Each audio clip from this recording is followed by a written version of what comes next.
Lux Hazard. I'm here to cast with Loki and the Red One. And Red One? Hello guys, my name is the Red One, and I'm going to be casting in this game along with Eric and Loki.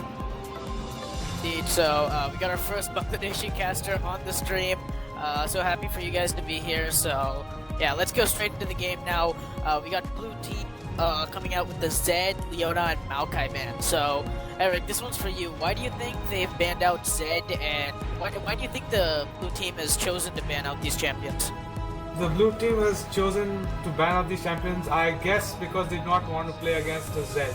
A Zed in mid lane is honestly a skill matchup for any AP mid to go against, and it's usually on the Zed's favor, but you don't know. I'm guessing they don't want to play against him. Leona and Maokai, they do not want to have the ultimate which reduces the damage, and Leona would be because I'm guessing they want to go a Janna. Indeed. So, yeah. So I guess Maokai. He's in the meta currently as patch 4.2. He's been, really strong, providing a lot of CC to the team. He has a really good passive up in the top lane, so he can sustain himself. And then in team fights, he just has to snare the AD carry and make sure that, brings a lot of CC and utility to the team. So I'm guessing that's why they banned out. So. Yeah, well, coming over on the purple team, we see a Lucian, Jarvan, and Fizz ban. So, Lucian ban, I guess, he's a pretty strong AD carry in bot lane. I mean, he'll always be very strong. So, I'm kind of surprised. I'm actually kind of surprised why they didn't ban out some other AD carries, such as Corki or something. But, I guess Lucian is still kind of a worthy ban. And what do you think about the Jarvan and Fizz ban, Red One? Well, the Jarvan ban totally is justified because Jarvan can exert a lot of map pressure early on, and his EQ combo pretty much guarantees a flash burn. And after that, he can just come back to that lane and then gank again and get himself a kill or get his teammate a kill. So a lot of early game snowball potential in that pick. And Versatile is known for his Jarvan plays, so they wanted to take that potential threat out from Team Wayne, so that they could have an easier time in the laning phase. And the Fizz ban. Well, Tamid has played Fizz a lot of times during the tourney and during a lot of ranked games or team ranked games, and they've researched obviously and wanted to pick out his strongest champion, I guess. That's why they banned out the Fizz. Yeah, indeed. So, you have two really good teams here, and not many of the I guess comparing these two at this matchup, most of the people who have probably researched their players and know who to ban and know exactly. Yeah, so a lot of research. I mean, I guess both teams have been doing their homework properly, and we should see an interesting game. So, coming down to the picks, let's see the first pick. So, right now, let's start with the bot lane first. So, Eric, this one's for you. How do you think the bot lane matchup will go? I mean, over on the blue team, you have a Graves and Janna versus a Morgana and a Caitlyn. How do you think that matchup will go? I mean, we do see Graves. Yeah, we do see Graves coming back into the meta because if a lot of patches occur on the AD carries, and he's actually a really good AD carry in this meta. I mean, we have seen a lot of Graves in this tournament. Your own AD carry, Eric, I think Sabot, yeah, he's known to play a lot of Graves in this particular tournament, and he's performed pretty well on this champion. So how do you think this bot lane matchup is going to go between these two teams? Caitlyn will win early, but she has not a great team fight as most people will know. She falls off mid game, while Graves' main power comes in the mid game where it has a lot of burst damage. They're going for basically a mid game team composition with Pantheon, Yasuo, and Irelia. However, Caitlyn and the purple team has a very weird composition, you can say, with Olaf and Vi. Well, the jungle picks Pantheon and Vi. Pretty much, Pantheon is a very strong jungler right now. The fact that he can just ult in from anywhere and gank pretty much every lane from any point in the map is just a huge threat all around after he hits level 6. But even before that, he's a really good duelist who can combat Vi in the jungle whenever he wants to. And he's also really good in 2v2 situations because he has that hard CC with his W and his block, which also cuts off a lot of potential damage that he can receive. But Vi is also not a slouch either in this regard. Her ganks pre-level 6, while potent, are not as good as Pantheon's, but after level 6, they do get better. Although her map coverage is a bit limited compared to Pantheon, but her ganking ability and her kill potential is much, much higher. And we do see a wombo combo team coming out from the purple team. They'll just shield Vi and then rely on her to go in there, and Orianna will ult them. Meanwhile, Morgana will go in there, flash and ulti and all. But I do not know how the Olaf is going to fit into that composition. The blue team will mainly try to get Orianna before she ults. That is the only way they will win this game. Yeah, so coming back to the lane matchups again, let's start with the top lane. I mean, we've done the bot lane. Red One covered the jungle for us. Now let's talk about the top lane matchup. So, Irelia versus Olaf. I do think that the Olaf is a very unorthodox pick coming in because he hasn't really been in the meta for quite some time now, and I really think that there are better options to an Irelia besides an Olaf. I mean, you've got the Lissandra top, who is very strong at the moment. You've got Maokai, which is unfortunately banned, but then you've got other things. I mean, we have seen the return of Renekton over in the top lane, played by the Koreans, and Rumble also, who's favored heavily in the top lane. Also, Gnar, who is actually considered the king of top lane. So yeah, I do believe that there are better picks, but yeah. So Eric, I know you used to play a lot of top lane in solo queue. You're really known for your Irelia, I guess. So how do you think this top lane matchup is gonna go? Irelia versus Olaf. Okay, Olaf will wreck Irelia pre-6, but Irelia with her ultimate will win after 6. But it depends now. If Olaf can snowball pre-6 with the help of Y, Olaf will continue with this for many, many levels because he'll just become way too tanky for Irelia to deal with. Indeed, but do you think who would be stronger in the mid game? I mean, Irelia, she does get a huge power spike with that Trinity Force, and during the mid game, who do you think would be stronger? If Olaf can't snowball the early levels and if Irelia does not give any kills away but still remains a few CS behind, she will get more powerful than Olaf. Yeah, and also about the summoner spells over in the top lane, we do have the blue team's top laner taking a flash and teleport, standard standard summoner spells, but over on the purple team, we have the Olaf taking a ghost and teleport. So why do people take a ghost on Olaf? Flash would be not very useful considering his ultimate. He can just run through. It's easier for you to run through and clean up the team fight with a ghost. On say Irelia, you can fly stun, but there's nothing like that on Olaf. He has to just run through to your backline and disrupt them while your own carries just try to clean up the fight. Indeed. So you do think it's a good pick for Olaf? It's a good pick for summoner spell wise, but the team composition wise, I do not know that. Indeed. So, yeah, last matchup of the day. Before we head into game, we're already loading onto the game. So, last matchup would probably be the mid lane, and we all know, Eric, that you're probably one of the best mid laners in India. You've been in the scene for a long time. It's all yours, man. How do you think the mid lane matchup is gonna go? First two levels, Yasuo will win against Orianna. After that, slowly, Yasuo falls off very badly until he gets his static shift. Now, once he gets it, all depends. Now, Yasuo should die considerably after level 3 to level 9 till he gets his static shift. He will be very, very easy to be killed, you can say, especially with Orianna with CC. Now, if Yasuo can go even, and considering they are trying to kill Orianna in a team fight before she can ult, Yasuo should win the matchup after level 10. Indeed. So, yeah, now pretty much you got an idea about all how the lanes would go. Let's come to the team comp and objective wise. So, first Dragon, which team do you think would be stronger?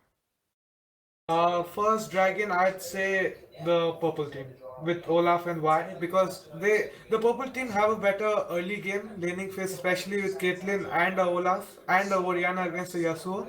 Now, so they should get the first and maybe the second Dragon depending on how much they snowball or not. Indeed. So, Yeah, I guess that's how probably things would go. I'd really like to see how this lane matchup would go because both teams are very strong. User left your channel. User joined your channel. Oh, sorry, small misclick happening in TeamSpeak. So yeah, this should be an interesting matchup. Both teams are of equal skill level, I'd say. Maybe like solo queue wise, maybe you could say Synchro is a bit higher, but yeah, both of these are pretty much just at a similar skill level. So one more thing I'd like to notice, like to mention over in the mid lane, we do see an Orianna taking an ignite, and so Eric, this is for you. How do you think? Do you think Exhaust would have been a better summoner spell for Orianna as opposed to the Ignite? Because we do know that Orianna really needs to farm up. She needs to get her essential items, and then she can start putting out tons of damage. Whereas Yasuo is a pretty early game champ. Like you said, he does fall behind a little bit and gets a static shift. So, do you think the Exhaust would have been better on Orianna's end? No, because the level 1 ultimate of Yasuo does literally no damage, about 150 to 200, and then on top of that, if you have any armor, it's not enough to kill you. While Orianna has a lot of more kill potential on Yasuo for the first 9 to 10 levels, and if she can snowball off that, then Exhaust will not even matter because Yasuo will not be fed enough to kill her. Indeed, so Yeah, that's pretty much it. And the weaker point of the Yasuo pick is that the blue team do not have any inherent knockups other than the Janna Howling Gale. But Janna's Howling Gale is not as reliable as, a knockup such as J4 or like a Vi or anything like that. But so pretty much Yasuo has to rely on his own third Q knockup, and it's going to be hard for them to initiate in team fights because look at their initiations. They only have the Irelia Q, Irelia can Q and stun someone, sure, and then Janna can follow up with the Howling Gale. But how much of that is going to, come into play against in reality? Because Irelia might get bursted down or Janna might get caught out by the Vi. So overall, red team has a better initiate and a better team fighting, but the blue team have a better laning phase, might have a better laning phase. It all comes down to the skill matchup and how they, contest dragons and how they pan out, how they fight it out in the jungle skirmishes. But then there's a Morgana with a black shield and Olaf who can ult through the Yasuo knockup and yes, exactly. Janna knockup. So this is not a great matchup.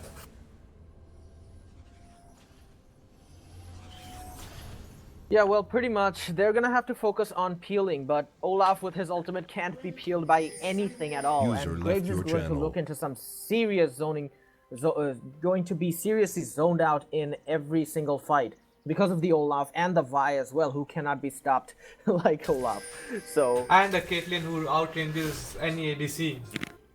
Exactly. So blue team are looking for a very unfavorable matchup in team fights in this regard. But if they can snowball their champions are pretty snowball heavy, like Pantheon, Yasuo, Irelia, Graves. If these champions can snowball, no one can beat them. Unless, unless of course, red team pulls off a perfect wombo combo ultimate, in which case everyone gets obliterated. But as usual, the blue team is just trying to defend because they have a weaker early game. Yeah, pretty much safe starts from from both teams right now. Graves is scouting a little bit ahead of that ward right there, but still, not really any action's gonna turn up. Dvarkan misses the binding. A little bit of exchange between the AD carries, a preliminary dancing, if you will, before the eventual laning phase. And looks like both junglers are going to start off the cliched routes. Vi is going to start off from the Gromp. Pantheon's going to start off at the Krugs, and yeah, the top laners are making their way into the lanes. So Irelia has leveled up her E before she got into lane. Now this is not a great thing against Olaf. At least early game, she will lose a lot of HP in trading. Exactly, and Olaf just took his true damage E, which is, he is going to spam on Irelia, and level 1 he might be at a disadvantage. However, I don't think it's going to be that much of a disadvantage. Meanwhile, in mid lane, we do see Orianna being zoned out by Yasuo. And in the bot lane, Morgana lands a successful binding and a trade in which Graves loses. The directed camera is just going all over the place right now. So Yasuo's main early game pass spike has almost come to an end, but he's done a great amount of damage on Orianna. Yeah, well, Orianna has to recuperate from this, and I guess she will at level 4 or level 5, because Yasuo's early game has been nerfed substantially by Riot, because it was way too strong in the past. And in bot lane, we do see Grave landing a few auto attacks on Caitlyn, in which she aptly uses the net to run away and come out the better from that duel. In the mid lane, we do see an ignite going down on Orianna, but I guess she's not going to die because she used the health pod just in time. But Vi is looking to gank, I guess. No, she opts to stay around. It should be a first. Yeah, but in the bot lane, we do see extreme aggression coming out from both bot laners. Bot lane teams, they do not want any of them to gain an unfair advantage. Everyone's out to, you know, win their lane by any means necessary. Yes, and as you can see, Irelia going extremely low, missing a stun as well. Stun the minion, yeah. So the lanes are going pretty much as expected, where Caitlyn would win her lane, Orianna and Yasuo at the moment even, and Olaf doing better than Irelia top, but yeah, she's trying to sustain herself back. Yeah, that's the thing about Irelia. Even if you land a lot of harass on her, her hit style heals her up for a decent amount of HP, and an amount of harass is mitigated by that. So I guess that lane is going to be fairly equal, but a little bit favorable for the Olaf, because there's a binding at bot. Yeah, nice binding. No, possible first, not really possible first, nice but the insane reaction times coming out from Synchro, timing the heal just before the landing of that auto attack. Meanwhile, sparring going on in top lane. Pantheon's coming in for the gank. Olaf doesn't have any mana to retaliate from this, but I guess Pantheon is not going to be in range for the stun, and that pretty much goes to waste. Meanwhile, in the mid lane, Yasuo does try to exert some of his early game pressure, but now he's falling behind. As I said, in level 4, Orianna gets the shield, and her W deals more damage. So any retaliation that Orianna makes is going to be higher than anything Yasuo can put against her at this stage of the game. This is a very orthodox. There are different Orianna leveling up paths. Usually people level up a Q, but she's leveling up a W, which is kind of strange considering her Q could poke Yasuo a lot more. But look at top lane, there's a gang. Pantheon does come in, stuns the Olaf, and then chain CCs into Irelia, but I guess he's going to run away with the ghost. And Yasuo right there. Yasuo is right there, but I guess not. I guess he's not gonna go for it because it's way too risky right now. No, I think Pantheon will die with his passive. User disconnected from your channel. Passive does get in. The flash goes in. Yasuo secures first blood for Team Wayne. Meanwhile, we see Vi coming in, lands the Q onto Versatile, smites them, but decides not to follow up because of the imminent threat from Yasuo and Irelia. Orianna does join in, but it's too late to the party, as they will retaliate, as they will retreat from this potential fight. I think that was a mistake from Vi. She could have at least done a bit more damage, maybe forced a flash on Yasuo or Pantheon. They both are extremely low, and Orianna was coming to help her out, but oh well. I guess the team called them to back off because Orianna might not be able to make it in time, and Pantheon and Yasuo could have laid down a lot of damage onto Vi if they wanted to. But yeah, you're right. Vi could have killed or forced a flash out of Yasuo in that, but she would have died herself. So I guess they wanted to not die and, you know, not take a risks. There are very strange build paths from Irelia. She rushed Glacier's Shroud, which is usually never the first item you'd want, even if you're losing a lane on Irelia at least. On Irelia against an Olaf who can just spam true damage at you no matter how much armor you build. Ideal thing for this. Bot? Yeah, exhaust down at bot. I guess that was not really necessary. Synchro would have lived without the exhaust. The Q doesn't, Caitlyn Q doesn't really deal that much damage to kill someone from 400 HP.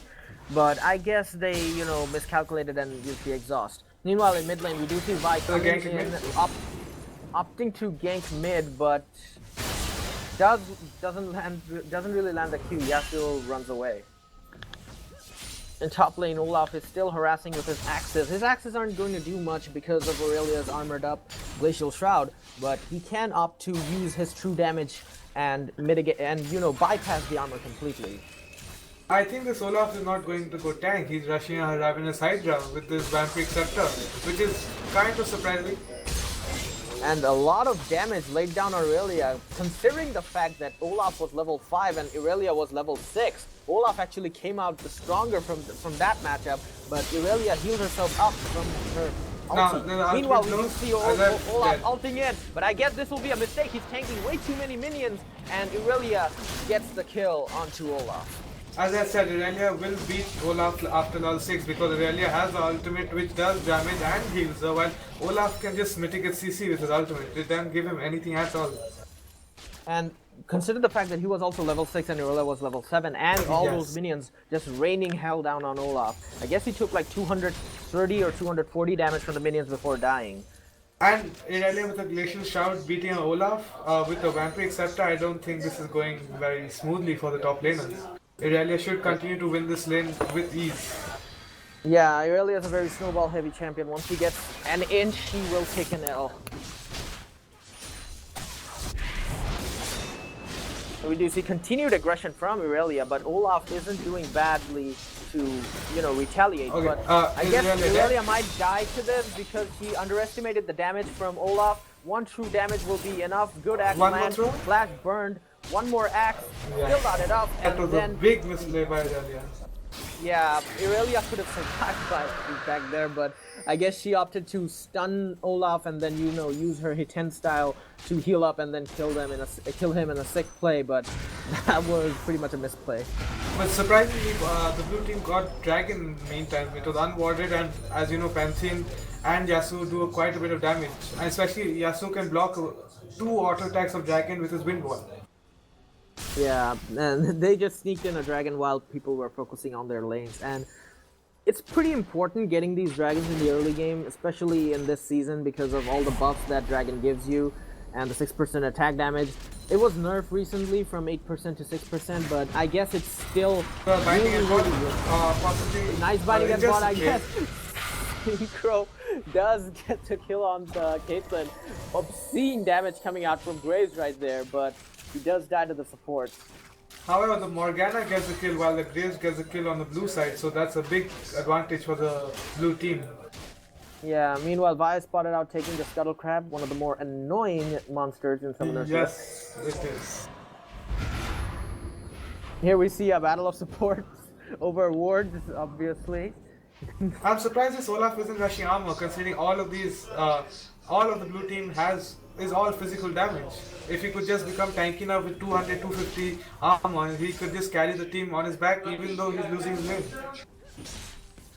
Well, I guess that's a mistake on his part. He's opting to build a more damage-oriented Olaf, I guess. Meanwhile, the DC Pantheon ulti coming in. It is on target, but Olaf uses his ultimate. That means Jason's stun isn't going to be of any effect, but the damage is so much that they do not need any CC to kill the Olaf.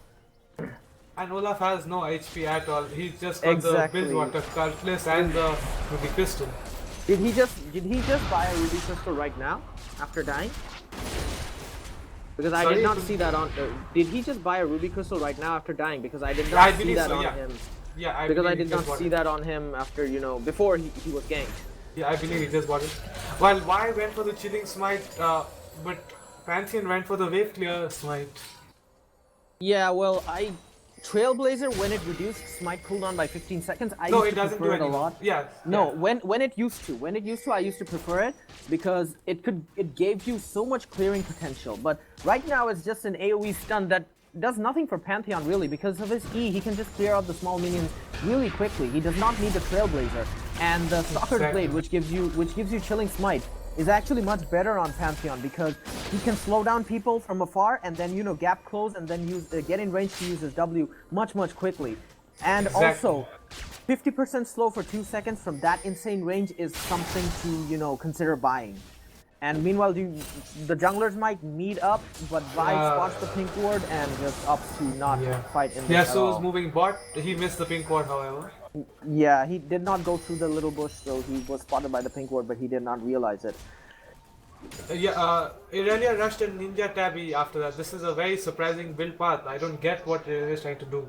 I guess she's trying to stock up on armor so that Olaf's attacks and Qs get redundant for her, and it is working out in favor of her though, because he's been winning her lane. It is, but I believe it's because Olaf is playing. Okay, here we have a pause Olaf's with while disconnecting. Yeah, Olaf has been misplaying pretty much, but I guess he could have, exerted a lot more pressure in the early game because Irelia did take her E instead of her W or Q. And, Yes. And he could have just spammed true damage over and over and over again and gotten a level 1 advantage, or a level 2 advantage for that matter, because he's really strong in level 2. His axes and E do substantial amounts of damage to anyone who he targets. So yeah, Olaf isn't really comfortable with trading against this Irelia right now, and while Irelia does have her trading mechanics down, her build path is kind of weird, because Glacial Shroud and Ninja Tabby are not the items we see on Irelia at 12:45 minutes. It's pretty much a Sheen or a Phage and a Vampiric Scepter or Doran's Blades for that matter, but Glacial Shroud is pretty uncommon right now. Okay, now looking at the gold, Irelia is 600 gold ahead of Olaf, but the main thing is Pantheon is 500 gold above Y. That's because of his kill participation. Y is just farming a jungle and still remaining same on CS. Mid lane is going quite even, but the bottom lane, despite Graves having a kill, is on the favor of Caitlyn, who's 400 gold ahead of Graves. Considering the fact that they also got Dragon, it's actually pretty justified that the blue team is ahead of gold. Only 900 gold, but still, a lead is a lead. Yes, but a full physical damage composition will fall off late game.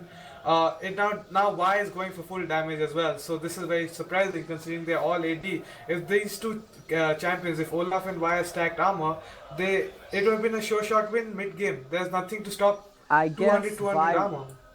I guess Vi does want the Warrior enchantment on her Stalker's Blade before going tanky, which is what they should do, because considering the fact that once you get an enchantment, you do get bonus gold from the large monsters in the jungle. So I guess they want to, Vi wants to build the Warrior enchantment first, and then... That's true. Now, they need a Frozen Heart and a Randuin's Omen on Olaf as soon as possible. Especially a Frozen Heart for this whole team, it will just reduce the damage output by a lot. And considering Randuin's Omen also stacks up with Frozen Heart, this is the main two items for Olaf and Y. Y maybe not Frozen Heart, but definitely a Randuin. Yeah, definitely a Randuin's Omen should be core on her because of the all physical damage build. And the thing about these all physical damage teams are that they should gain a substantial lead before 20 minutes. Otherwise, they will fall off if on equal terms with a team with an AP champion, yes, exactly. Or a strong team composition built around a Vi and an Orianna like the red teams. They should be above them. And here we do see a Pantheon ulti coming in. That flash Morgana has deserted the ADC, so she is definitely dead. However, the blade kills at mid. The last tick of Ignite does not kill Morgana. That was lucky. Morgana could have died from that, but Yasuo did not have just a little bit more damage, and Morgana would have died. But now, speaking of armor, Olaf has picked up 2 cloth armor, which means he is going for Warden's Veil. So that is definitely now he's on the right build track. But don't you think he spaced himself out in between way too many build paths? He was going for the Blade of the Ruin King at first, and then he built a Ruby Crystal, and now he's going for a Warden's Mail. So I don't know what he's building the Ruby Crystal into. Too many items. Yes, the Ruby Crystal is a very non-needed buy. You can say he could have just rushed armor, and here we have another pause with Irelia DCing. The Ruby Crystal he could have turned into something for magic resist, but the thing is they do not have any magic damage, so I don't know what he's gonna build that Ruby Crystal into. And in he could go for the Kindle Gem, which will give him 10% CDR and a little bit of HP, which would work quite well with the spamming his Qs and Es. I guess so. That's what he might opt for. Meanwhile, Orianna has picked herself a needlessly large rod, a Doran's Ring, and a cloth armor, suggesting she will go for Izania's first, I guess. And that is weird. No mana regen. Exactly, that is weird because most mid laners they build Chalice or a Mortal Nomicon. because of the Morale mana Omicron regen. is the main thing right now since it's very cheap and it gives you 20% CDR and a little bit of mana regeneration. So if she went for Morale Omicron into a Zhonya's, it would have been much better. But right now, considering she has literally no mana regen and Dragon is up in 20 seconds, this is going to be a bad fight for the red team. Exactly. And you do see her, the pause is fixated on Orianna, right? And Orianna has like less than 25% of her mana bar right now. And considering the fact that in 27 seconds Dragon's going to respawn, she's going to have to back off really quickly and come back to the Dragon area right away, lest they will risk losing another Dragon, and which they cannot afford at this point because they're already losing by 1.9k gold. And if this continues on and on, blue team might be able to snowball over red team because it's not yet 20 minutes when red team hits their power spike. And even after that, red team has to make sure that they consistently engage blue team in team fights and focus on objectives. Because if they just keep on laning, blue team can just pick off people one by one with the Pantheon and Yasuo and the Irelia and keep killing people and then securing objectives over and over again. So that's pretty much it. Grey bottom lane just took the red team's turret, but Caitlyn is a BF sword ahead of Graves, which is, if Graves does not back and buy up right now, this will be a big disadvantage for them during the dragon fight, if they do decide to contest it. Well, the disadvantage might weigh out, like Orianna's mana disadvantage and Caitlyn's damage advantage. That might weigh out and, you know, balance themselves out, and, you know, the fights are going to be the fights are going to be mainly based on the team's coordinations, actually. Yasuo got his static shift, which is his first power spike. Now he'll start slowly getting stronger and stronger as the game goes on. But however, we do not see the blue buff on Orianna, which should be fine for the fight.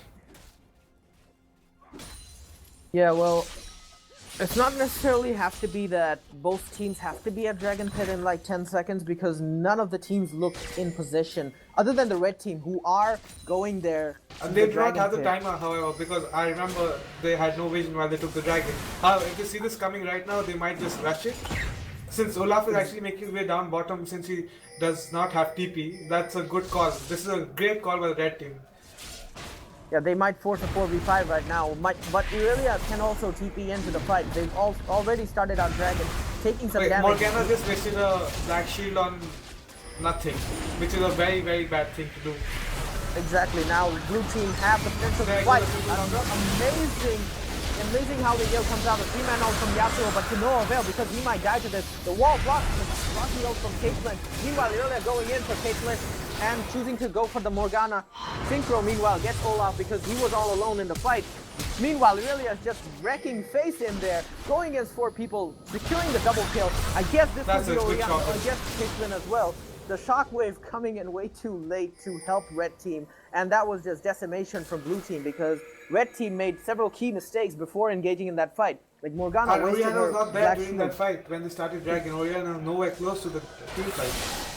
Orianna could have made her way down, but she wasted a lot of time in mid lane for some reason. And also, considering the fact that Morgana wasted her spell shield on the Vi when taking Dragon, was also a key factor because they got CC'd and knocked up really quickly. And Olaf should have stayed with the team instead of rushing in 1v4 because he was not in a position to, you know, exert his pressure over them. Irelia is pretty fed, 104 CS compared to Olaf, and her items.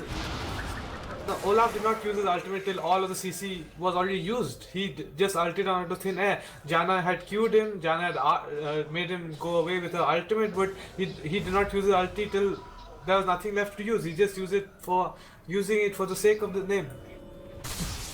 Yeah, well, poor mistiming of the ultimate. I guess he used the ultimate for the attack damage, I guess, and wanted to kill someone. Right now? Yeah, it does give 40 attack damage when you use it. Oh, yes, it does. But he loses the magic resistant armor portion of the ultimate. Meanwhile, you do see Olaf and Irelia fighting it out. Vi comes in, but Vi is only level 7. She does not want to go for that. Which is going to get wasted. Exactly, it's going to get... He could have just cancelled the Pantheon ulti when he saw Vi backing off, but... Well, what can you do? Pantheon got 2 kills in that fight while Irelia got 1. And I think Graves got 1 too. Irelia got 2 in that fight. He got a double kill. He was just going in 1v4 and then wrecking face anyways. Meanwhile, Oriana does come in to help Olaf, misses the QW. Olaf is the gonna die axe. for sure. And now Irelia is going to die because the damage is just way too much right now. Pantheon wants to go in for the Olaf, but decides to back off, considering the fact that Vi is already in there, punching down the Janna. How did Caitlyn die? How did Caitlyn die? Exactly, how did Caitlyn die? And Morgana's ult just got wasted for no reason at top lane. I think Graves just killed a 1v1 with his ultimate. That was weird coming out from both teams, considering that Vi backed off, leaving Morgana to deal with them, but they could not take advantage of it. And meanwhile, Yasuo is just pushing down mid lane and taking the tower pretty easily. Meanwhile, Graves is doing the same as well. I guess they might get bot tower pretty quickly. Not right now, but pretty quickly. Meanwhile, Vi goes in with the ult on the Yasuo. Puts a lot of damage down and killing Smite. The Yasuo is, pretty much, okay, he's that's pretty much dead. a big mistake. But, yeah, he's dead. Nice attempt from him. Blue team are playing a little bit cocky right now, which is a bad sign considering they will fall off after in another 10 minutes. Not really another 10 minutes, I guess in another 5 to 6 minutes they will fall off, considering Red Team gets their team composition together and engages in proper team fights instead of people dying one by one. Like the Olaf in the last fight went into 4 people without thinking of the team. Meanwhile, Irelia just rampaged on through them. He thought he would be able to do the same. However, he did not consider the fact that he was way behind in lanes and Irelia was ahead. And they have to maintain that cohesiveness if they want to win against the blue team. This is Morgana checking to a Graves, and she's dead. Exactly, and she okay, will not die. The flash has been burned, and she escapes with like 50 HP. And that was pretty much lucky on Morgana's part. Blue team have started to get some armor slowly. Okay, that's a good steal by Graves. It's a simple buckshot. Exactly. He did not have to do anything, just came in and queued. Vi misses the Q onto her, and Red team are just getting insulted right now by this. Okay, that's a dead. Really lucky. Does die, and Yasuo does come in rampaging in. The Pantheon ult is falling in. That's a big mistake by Yasuo. No, actually no. No, it's not really a big mistake. He calculated how much damage he would be able to take and how much he would be able to deal to the Oriana.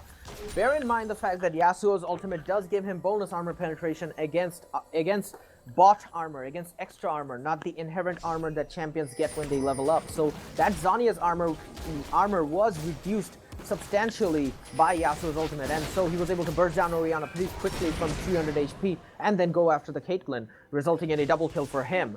Right now, Caitlyn made a big mistake by staying in auto attack range of Yasuo when he had ulted Oriana. Instead of just, if he had walked back a little, she would have lived and she would have got a shutdown on Yasuo.